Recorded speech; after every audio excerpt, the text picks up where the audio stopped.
नमस्कार मैत्रिणींनो, स्वागत आहे तुमचं माझ्या लाईफ ऑफ उत्कृष्टी मॉमी या चॅनलमध्ये। आज मी तुमच्याशी रविवारच्या दिवसाचं ब्लॉग शेअर करणार आहे। इथे माझी अंघोळ वगैरे झालेली होती आणि उत्कर्षही आज लवकर उठून गेलेला होता। स्कूल असल्यावर मात्र लवकर उठायचे नाटकं असतात। लवकर उठलाच होता तर मग मी त्याला लवकर अंघोळ घालून दिली आणि त्याची तयारी करून दिली आणि त्याच्यानंतर मग मी दुसऱ्या कामाला मोकळी झाली। इथे सृष्टी अजून लोळतच आहे। इतक्यात दोघा भावांची इथे मस्ती चालू आहे। तिथपर्यंत मी अंथरूण आवरायला घेतलं।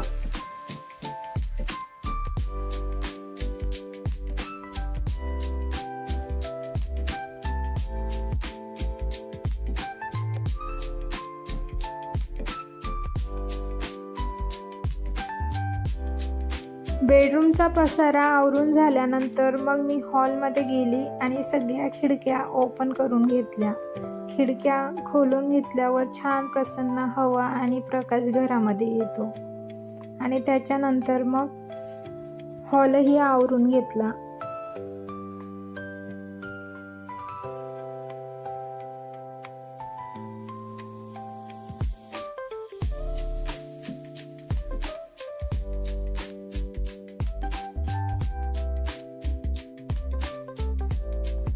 सुट्टी आहे म्हटल्यावर मग उत्कर्षची अशी लुडबुड चालू होती।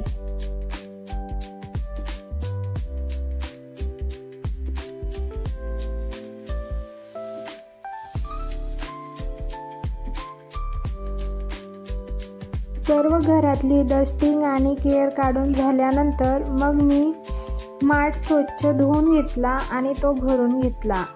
फिल्टरचं नळ थोडंसं वरती आहे, त्यामुळे उत्कर्षचा हात काही तेथे पोचत नाही, त्यामुळे मग मी माठ भरून ठेवते।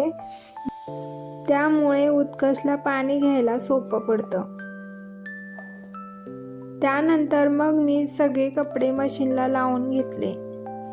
आता तर फोन पे गुगल पे असल्यामुळे पैसे तर काही खिशामध्ये सापडणार नाही, पण पेन ड्राईव्ह वगैरे ठेवलेला असतो, त्यामुळे मग मी खिसे चेक करून घेतले। त्यानंतर मग मी स्वयंपाकाच्या तयारीला लागले। आज मी वरणभट्टी बनवणार आहे, त्यामुळे मग आधी कुकरला डाळ आणि भात लावायचा आहे। त्यामुळे आधी डाळ आणि भात स्वच्छ धुवून घेतले आणि त्यानंतर मग ते कुकरला लावले।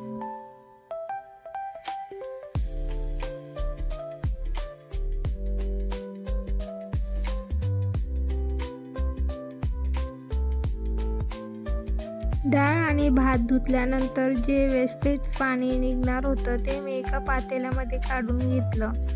हे पाणी जर आपण झाडांना दिले तर आपल्या झाडांना चांगले पोषण भेटते, झाड छान ग्रो होतात।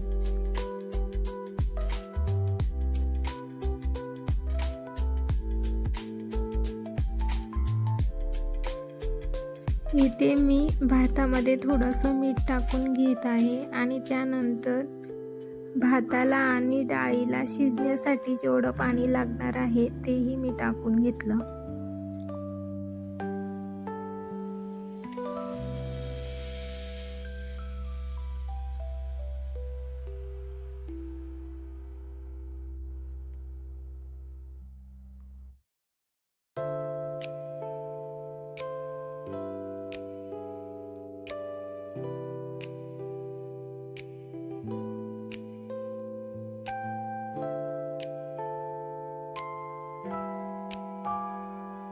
कुकर लावून झाल्यानंतर मग डाळ आणि तांदूळचं हे जे पाणी होतं ते मी आता झाडाला देऊन येते।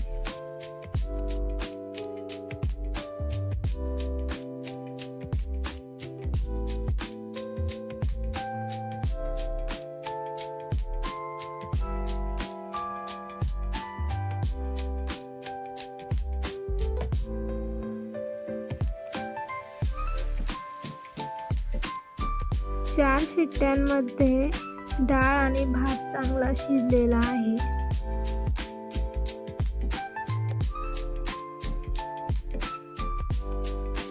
मुलांसाठी साधं वरण आणि आमच्यासाठी तिखट वरण बनवणार आहे, त्यामुळे मग कुकर खाली झाल्यानंतर मी त्याच्यातच साध्या वरणला फोडणी देऊन घेतली. भांडे आपल्यालाच घासायचे म्हटल्यावर मग भांडे रियूज केलेले कधीही चांगले. साधे वरण झालेले आहे. मग त्यानंतर मी कुकरच्या भांड्यातच ते वरण काढून घेतले, कारण यानंतर आता मला अजून तिखट वरणही त्या कुकरमध्ये बनवायचं आहे. त्यानंतर मग मी बट्टीसाठी लागणारं कणिक भिजवून घेत आहे. त्यासाठी माझ्याकडे जाड दळलेलं गव्हाचं पीठ नव्हतं, त्यामुळे मग मी गव्हाच्या पिठामध्ये थोडासा रवा टाकून घेणार आहे आणि थोडीशी कस्तुरी मेथी, थोडासा ओवा, जिरं असं मी त्याच्यात टाकलेलं आहे आणि थोडंसं बेकिंग सोडाही मी त्याच्यात टाकलेला आहे. चवीपुरता मीठ आणि थोडंसं तेल टाकून कणिक छान भिजवून घेतलं.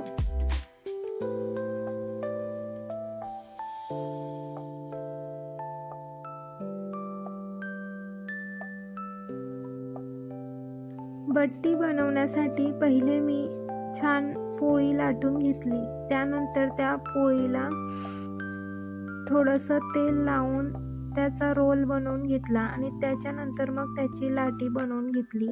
असं केल्यामुळे बट्टीला मधून छान लेयर पडतात.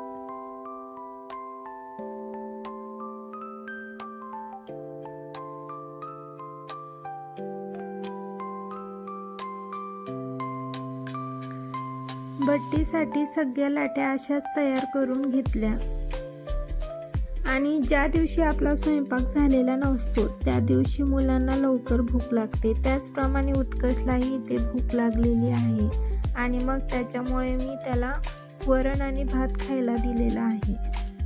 इथे मी इडलीच्या पात्रामध्येच बट्टीही वाफवून घेणार आहे. त्यासाठी मी प्लेटला तेल लावून घेतलं आणि खालच्या साईडने पण तेल लावलं, कारण की त्याच्यात थोडंसं बेकिंग सोडा टाकल्यामुळे ते कणिक फुगून वरपर्यंत येईल. त्यामुळे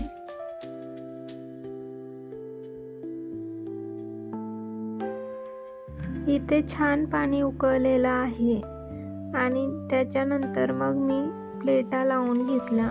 प्लेटा अशा प्रकारे लावायच्या की हा कणकेचा गोळा आहे त्याच्यावर वरच्या प्लेटची छिद्र यायला पाहिजे, त्यामुळे सगळ्या कणकेच्या गोळ्यांना छान वाफ बसेल आणि सगळे कणकेचे गोळे छान वाफवले जातील. इडलीलाही अशाच प्रकारे ठेवायचं, त्यामुळे इडली छान वाफवल्या जातात. 15 मिनिटांपर्यंत मी हे छान वाफवून घेतले आणि त्याच्यानंतर मग ते थोडेसे थंड होऊ दिले आणि ते कापून घेतले. प्लेटा रिकामा झाल्यावर लगेच मी त्यांच्यावर पाणी टाकून घेतलं, जेणेकरून ते नरम होऊन जातील आणि धुताना जास्त त्रास होणार नाही. मला सहसा बट्टीचे असे काप आवडतात, छान टोस्ट प्रमाणे दिसतात.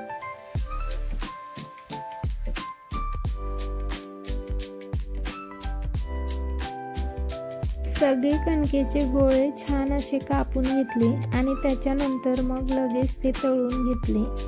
काहींना तेलात तळलेले आवडतात तर काहींना तुपात तळलेले आवडतात. त्यामुळे घरामध्ये ज्यांना तेलामध्ये आवडत आहे त्यांच्यासाठी मी आधी तेलाचे काढून घेतले आणि त्याच्यानंतर मग बाकीच्यांसाठी तुपाचे तळून घेतले. बघू शकता तुम्ही, छान बट्टींना लेअर आलेले आहेत.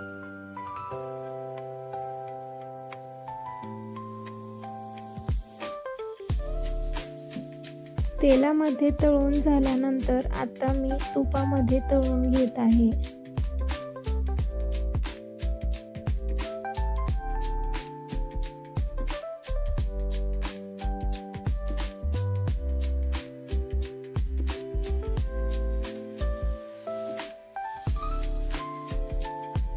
त्यानंतर मग मी तिखट वरण बनवायला घेतलं. त्यासाठी मी तेलामध्ये मोहरी, कढीपत्ता, कांदे आणि लसूण, जिऱ्याची पेस्ट आणि मीठ आणि आपले बेसिक मसाले टाकून वरण बनवून घेतलं.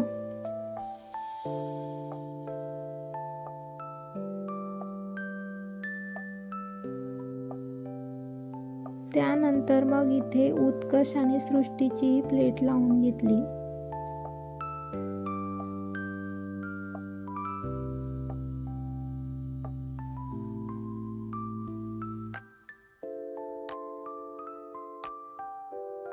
सृष्टीला साधं आणि तिखट वरण दोन्ही मिक्स करून खायला आवडतं, त्यामुळे मग मी तिला तिखट वरणही वाढलं.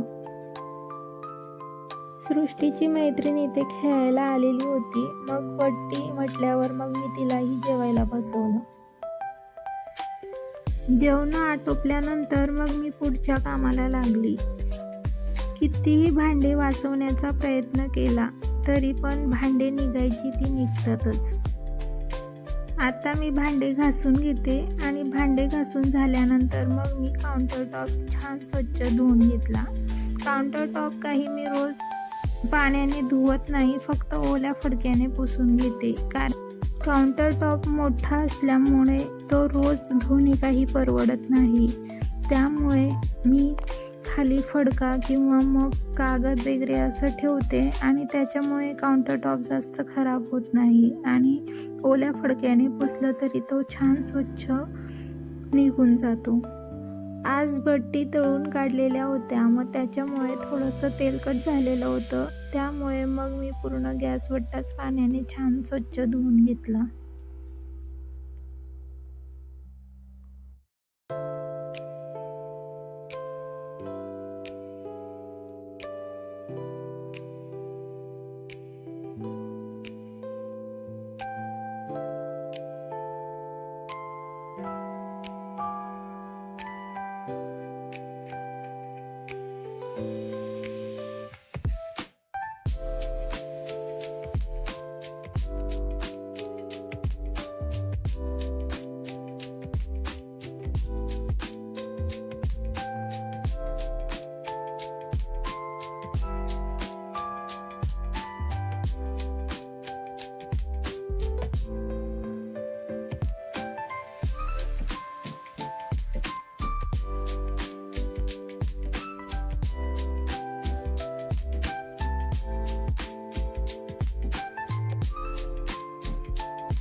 त्यानंतर मग बेसिनचे नळही छान स्वच्छ धुवून घेतले आणि जिथे आपण भांडे धुतो त्याच्या बॅक साईडला थोडेसे पाण्याचे शिंतडे वगैरे उडालेले असतात. त्यामुळे मग मी तिथे नरम स्क्रबरने थोडंसं स्क्रब करून घेतलं आणि पाण्याने छान स्वच्छ धुवून घेतलं.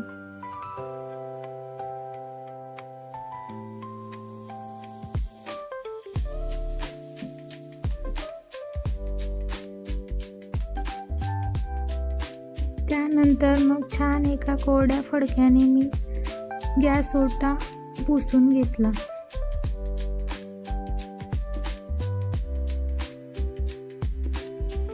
आणि फायनली असा माझा गॅस ओटा छान स्वच्छ झालेला आहे.